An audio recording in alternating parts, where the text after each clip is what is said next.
Listen carefully. This story was erased on purpose. If you hear it all the way through, something in you will not fit back into the world the same way again.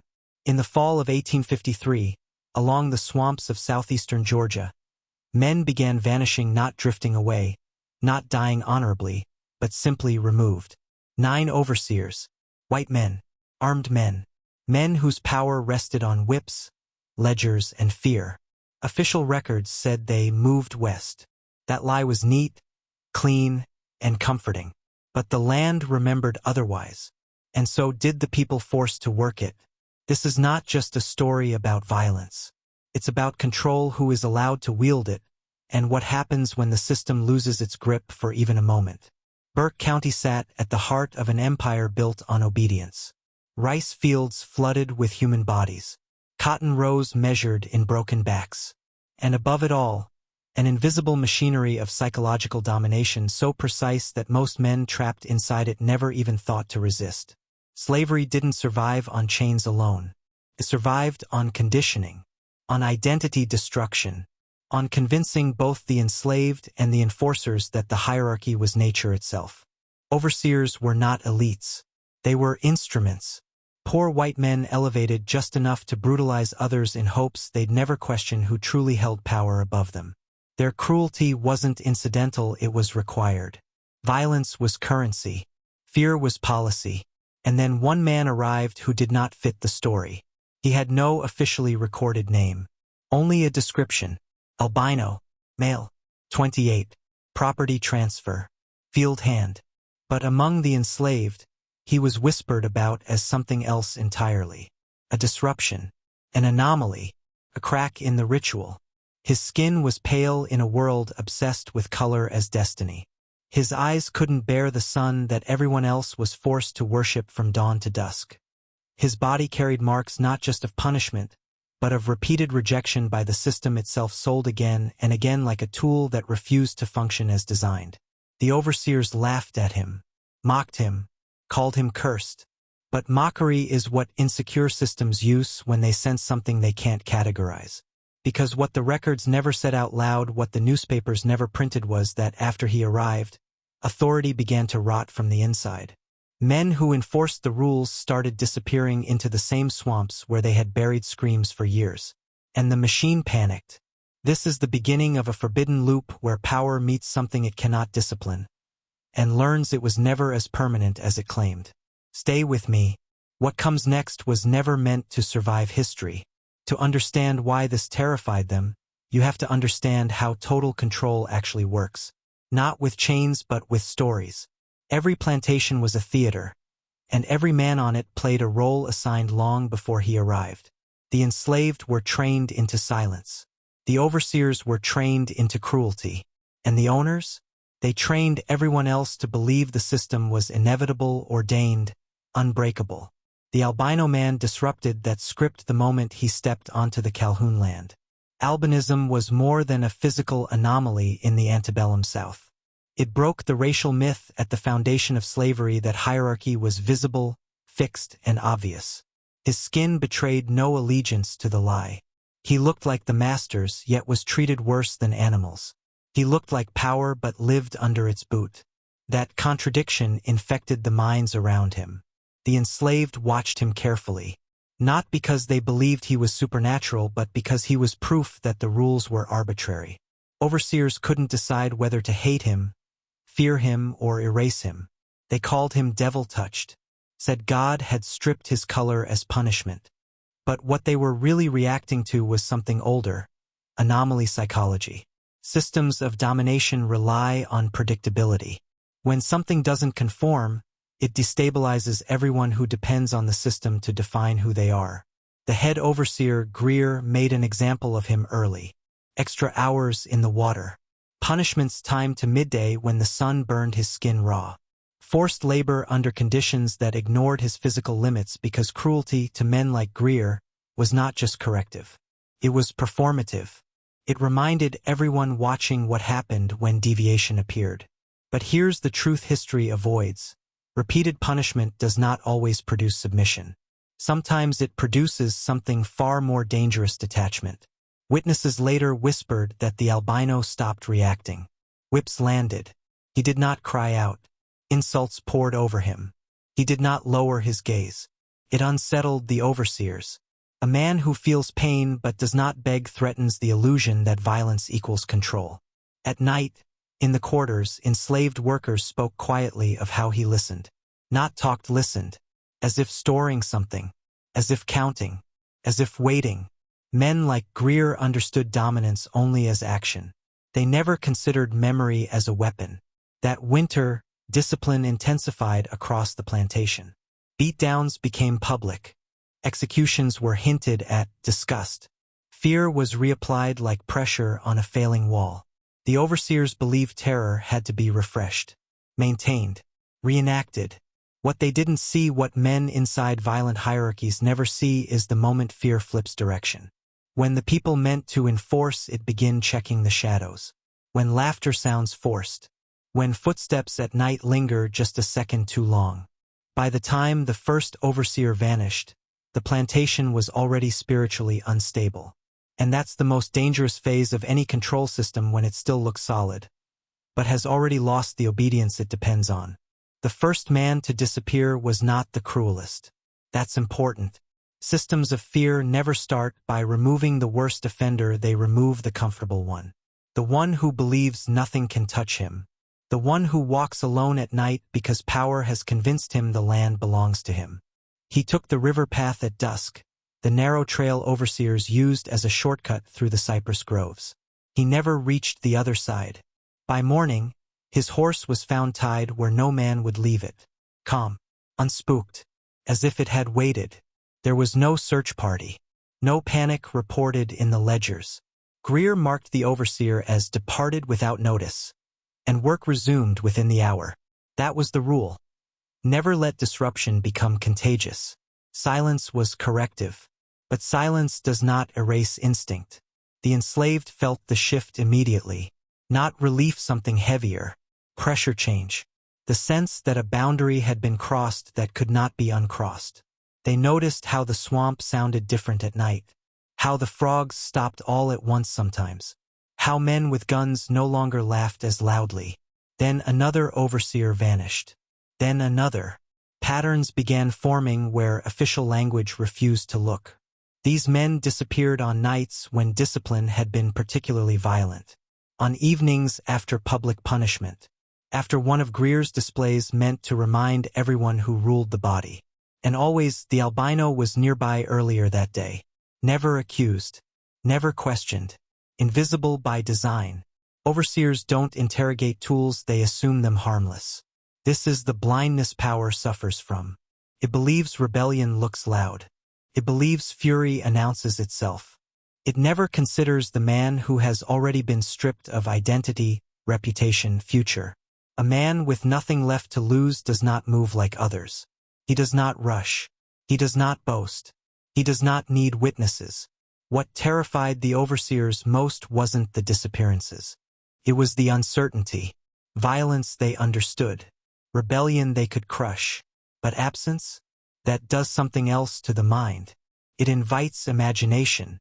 And imagination turns fear inward. They began traveling in pairs. Sleeping with weapons within reach. Checking the swamps before crossing.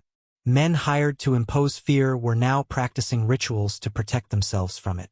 And still no open revolt. No uprising. Just one man gone at a time. One position erased from the chain. The official story held. Relocation. Opportunity. Westward movement. But the enslaved whispered a different word. Not a name. A title. Something that meant inversion. Something that meant the color of authority had been turned inside out. You have to understand you are watching a psychological coup. Not a massacre. This wasn't chaos. It was precision. The dismantling of confidence. The slow poisoning of certainty. Every system built on domination eventually meets the same paradox. The more violently it enforces obedience, the more it trains its enemies. And by the time Greer realized what was happening, whatever had been created was already moving beyond his reach. By early spring, fear had settled into the plantation like humidity. It clung to everything. Work still happened. Orders were still shouted. Whips still cracked. But the rhythm was off like a drumbeat missing a hidden count. Men enforcing the rules had begun to hesitate, and hesitation is fatal inside systems that demand absolute certainty. Greer responded the only way institutional men ever do when control slips. Escalation. More punishment. Longer hours. Public suffering designed not to correct behavior, but to reassert narrative. He needed everyone enslaved and overseer alike to remember who shaped reality here. The albino was placed in the worst conditions intentionally. Waist-deep water for entire days. Skin blistering, peeling, cracking. Food withheld under the justification of weak constitution. The message was clear. Anomaly will be broken or erased. But the land does something to men pushed beyond endurance. Pain stops performing the way authority expects. It stops being a warning and becomes background noise. And once pain no longer controls you, fear loses its leverage. Whispers grew darker in the quarters.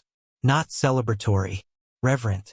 Stories of bodies found without skin, not butchered, not mutilated in frenzy, but stripped with deliberate care. Skin cured and stretched, preserved. That detail mattered. It wasn't savagery. It was symbolism. Skin was power in the South. White skin meant authority, protection, immunity. To remove it was to strip the lie naked. To say, "This thing you worship is only flesh." The overseers did not know this meaning, but they felt it. They stopped going into the swamps alone. They avoided dusk paths. They started drinking harder, sleeping lighter. A man without sleep becomes dangerous to himself, to others. Greer requested replacements from neighboring plantations. Fewer arrived than expected. Word travels faster than records. Reputation bleeds beyond borders no matter how hard men try to dam it. And still no revolt. That was the most unnerving part. The enslaved did not rise up. Chains remained. Song rhythms continued. Production did not halt. Because this was never about overthrowing the plantation. This was about inversion. Think carefully here. Most men imagine resistance as explosion, fire, noise. But the most effective insurgencies work by hollowing authority from the inside. By turning enforcers into prisoners of their own fear. By ensuring the system still stands but no one trusts it anymore. That spring, the overseers began suspecting each other. Accusations whispered. Loyalties fractured. Greer blamed incompetence, then drink, then weakness. Never the structure itself. Never the idea that domination had created something it could not predict. And the albino? Still silent. Still watching. Still treated as a thing. Which is exactly why they never saw him coming. Because the most dangerous men in history are not the ones who announce revenge. They are the ones who understand the psychology of power well enough to dismantle it piece by piece while everyone else is still arguing about what's happening at all. This is the point where the story turns from history into initiation. Because by the time the fifth overseer vanished, something irreversible had happened not just on the plantation, but inside the men who believed they understood the world. Fear was no longer reactive. It had become anticipatory. The overseers weren't responding to events anymore. They were living in expectation of them. That's when a man stops being a wielder of power and becomes its servant. Greer called meetings nightly. Men gathered with guns loaded, voices low, eyes darting. Plans were made. Rotations changed. Curfews enforced on the enslaved. And yet nothing touched the source. Because the source was not noise. It was restraint. Here's the truth hidden beneath the horror. What terrified them wasn't death. Overseers dealt in death daily. What terrified them was meaning. The implication that what was happening was intentional. That someone understood them, studied them, selected them. That kind of fear doesn't paralyze the body first. It fractures identity. The albino was no longer mocked. He was avoided. Overseers stopped using his name such as it was. Speech itself is a form of power, and they sensed instinctively that to name him was to give him shape. And shapes can act back. This is how folklore is born, not from exaggeration, but from unexplainable discipline reactions in the human mind. The enslaved did not see him as a savior. They saw him as a mirror, something forced into existence by unbearable pressure. A consequence, not a rebellion. Now listen to me carefully, because this is where you step into the ritual whether you want to or not. If you're still here, if you feel the weight of what this story is actually about, comment the phrase, "the skin lies," right now. And then comment it again. Not for superstition, not for theatrics, but because repetition is how systems rewrite identity. And you are no longer just listening. By the sixth disappearance, Greer knew the truth but could not say it aloud. To admit that one of the enslaved had dismantled overseer authority without open violence would collapse the entire ideological framework he lived inside. So he chose denial. Institutions always do. He wrote letters accusing outside agitators, runaways, northern influence, anywhere but inward, anywhere but admitting the system had produced its own reckoning. And in doing so, he sealed his fate. Because once power refuses to name the real threat, it loses the ability to adapt. What was moving through those swamps was no longer a man trying to survive. It was a lesson being delivered. And lessons do not stop because the student refuses to learn. By summer, the plantation was no longer governed by rules, it was governed by tension. Everyone felt it, like standing beneath a storm that refused to break.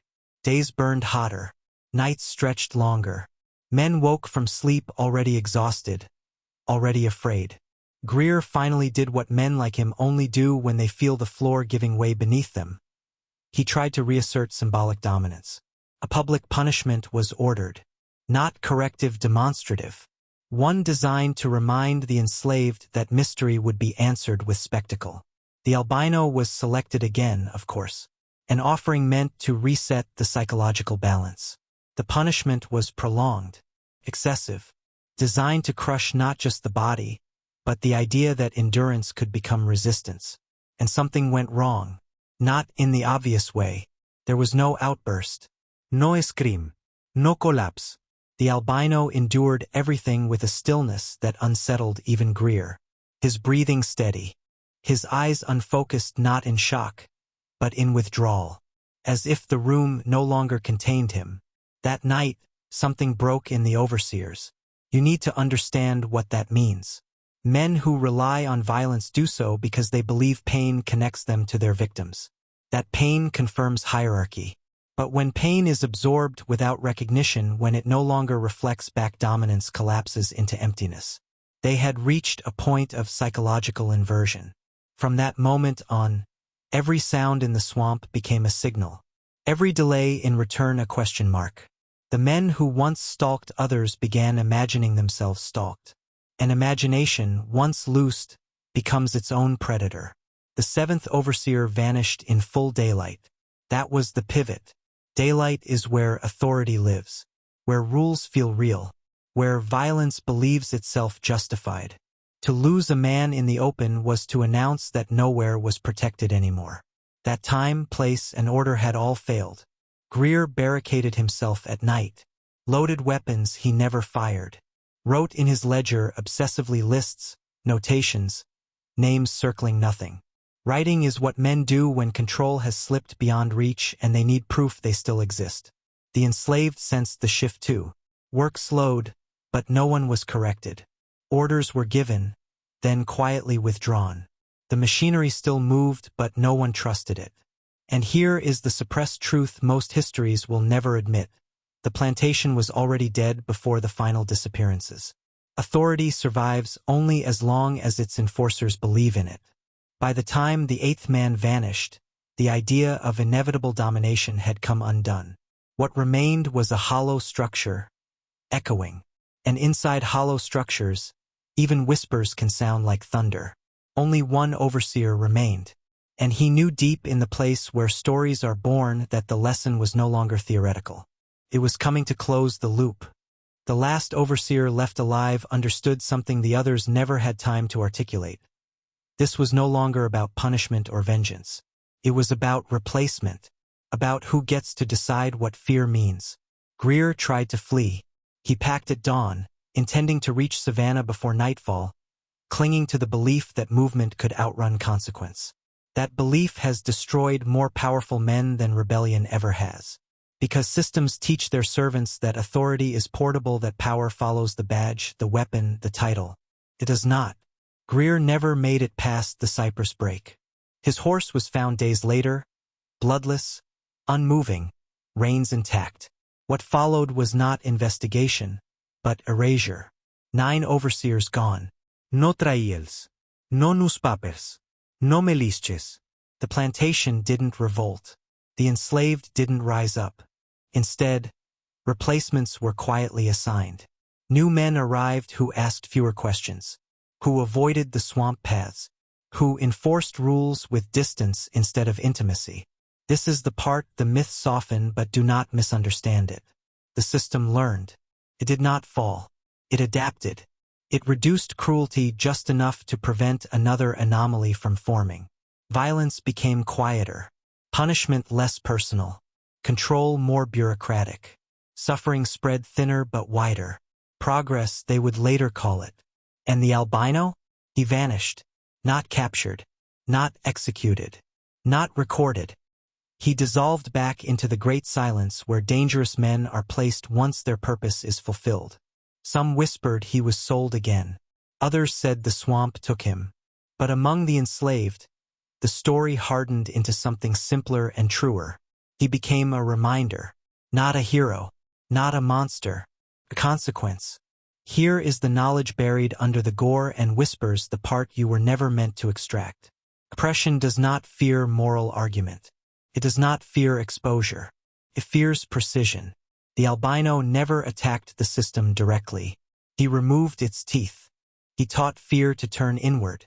He proved domination survives only while its enforcers sleep peacefully. And once that illusion breaks, institutions change tactics. That is the real legacy of those swamp nights.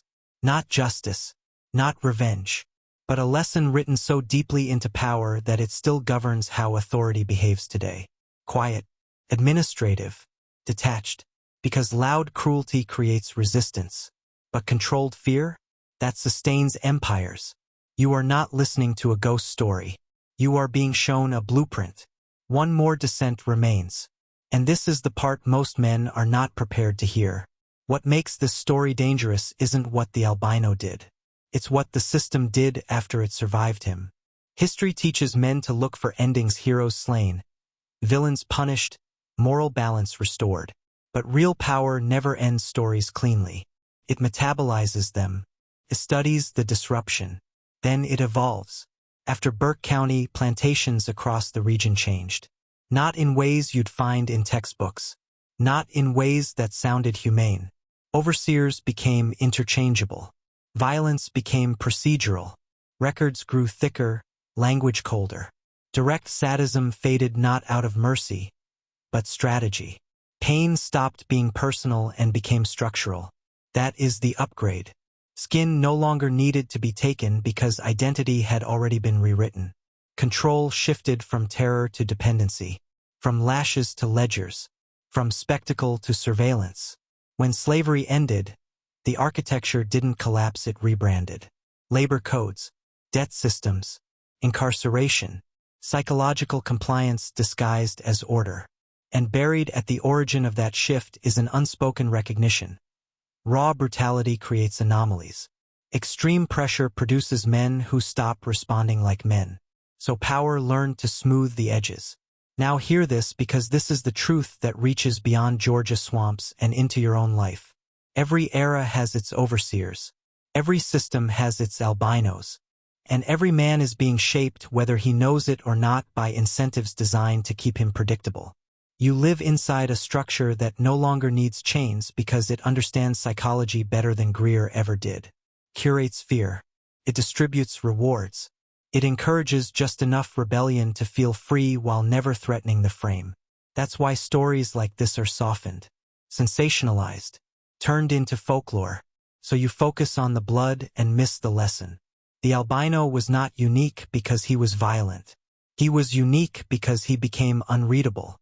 And unreadable men disrupt systems built on expectation. This knowledge changes how you move, how you speak, how you resist being profiled, predicted, managed. That's why it was buried. That's why you feel the weight of it now. You've reached the bottom of the descent. If you walk away unsettled, good. If you feel seen, better. Because once you recognize the pattern, once you see how authority reacts when it's truly threatened, you can never go back to believing power is what it pretends to be. Some men seek freedom. Others seek dominance. But the rarest men, they seek opacity. And that is why this story survived at all. If this story unsettled you, don't explain it. Don't debate it. Just leave the phrase and let others recognize you. History doesn't change men. Men who see patterns do.